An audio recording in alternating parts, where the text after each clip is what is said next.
If you need to check your current Wi-Fi password, we can do that in the network settings.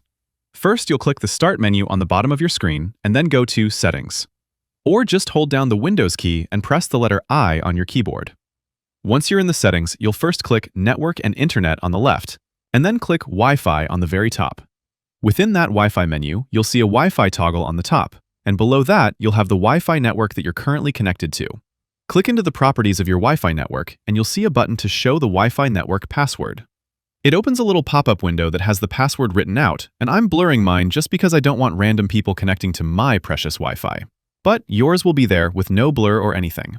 Below that, you'll also see a handy little QR code, which allows you to take a smartphone, open the camera app, point the camera to the QR code, and it'll connect automatically without having to manually type the password. Nice little shortcut for all you super users who have long, difficult passwords set up. Anyways, that's how you check your Wi-Fi password.